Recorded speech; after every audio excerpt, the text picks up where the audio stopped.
All right, now I asked AI to draw a parallel between Dan Bilzerian's Jew-hating arc. Now keep in mind, at the peak of Dan's wealth, he owned 45% stake in Ignite, which was worth, that was 67 million shares worth $337 million. Today it's worth $37 million. It went from $5 a share to 55, and the SEC has their hands on that money. They're going to take it.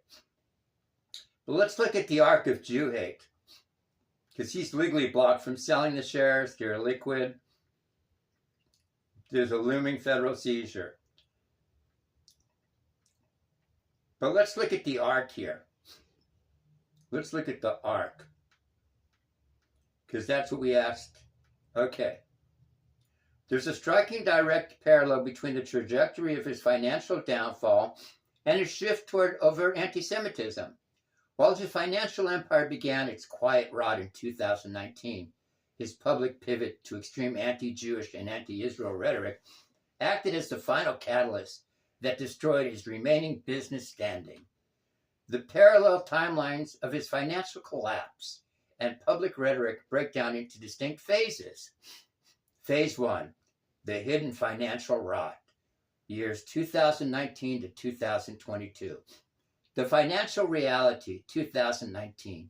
At the exact moment Bilzerian boasted peak wealth on social media, Ignite reported a catastrophic loss of over $50 million.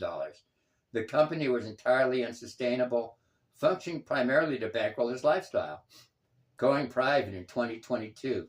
Realizing the business was collapsing, Ignite went private in 2022, effectively wiping out public shareholders and shrinking his paper stake to a fraction of its former value. The tone. During this era, Bilzerian's brand was strictly focused on the king of Instagram persona, guns, models, and luxury. He had not yet pivoted to political or religious conspiracy theories.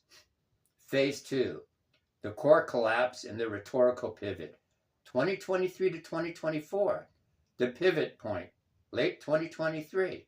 Following the October 7th, 2023 attacks, Bilzerian drastically shifted his content. His social media pages transitioned away from bikinis and parties toward hyper-focused attacks on Israel, which rapidly evolved into overt anti-Semitism, escalating rhetoric, 2024. Throughout 2024, Bilzerian used major platforms, including high-profile interviews with Patrick Bet-David and Piers Morgan, to claim Jews control global banking, deny the Holocaust, and state that Judaism is terrible. He openly stated on streams that he supported exterminating Israel. Now, late 2024, the legal federal news tightens. In September 2024, the SEC and the U.S. Department of Justice hit Ignite and his father, Paul Bilzerian, with massive criminal wire fraud and securities fraud charges. Federal investigators publicly revealed that Ignite's turnaround numbers from previous years were completely fabricated. Phase 3, the complete ouster and worthless status. That's 2025 to 2026. The corporate backlash. In corporate battles, Ignite's management used his external rhetoric against him. Court filings from the British Columbia Supreme Court revealed that Ignite officially ousted Dan Bilzerian as chairman, explicitly accusing him of causing significant harm to the brand through his anti-Semitic statements, which destroyed relationships with customers and suppliers. Nobody wants to buy from Jew haters. Total freeze. By 2025, Bilzerian was barred from promoting vape products globally, locked out of his own equity, and left holding 45% of a private company facing imminent federal asset seizure. Imminent federal asset seizure. Now, 2026, the pivot to extremism. With his corporate empire entirely gone and his assets frozen, Bilzerian leaned fully into the political fringe. In early 2026, he launched a primary campaign for Congress in Florida against incumbent Randy Fine, heavily utilizing his anti-Jewish rhetoric as his core platform. Israel's Ministry of Diaspora Affairs officially labeled him the most influential anti-Semitic figure in the world. The parallel. The correlation is undeniable. His financial peak in 2019 was built on a superficial foundation of fake numbers, and corporate-funded luxury.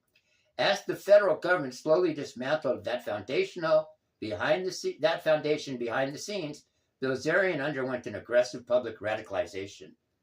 When the floor finally fell out of his business, his radical rhetoric gave Ignite's board the exact corporate leverage they needed to strip him of his remaining power, leaving him with a mountain of unmarketable shares and a digital brand completely detached from mainstream business validation. And that's the story of a man named Daddy. He was raised by a crooked father. He turned around and sued Daddy in a bullshit law firm. And then the feds came along and fucked him. And he lost his house.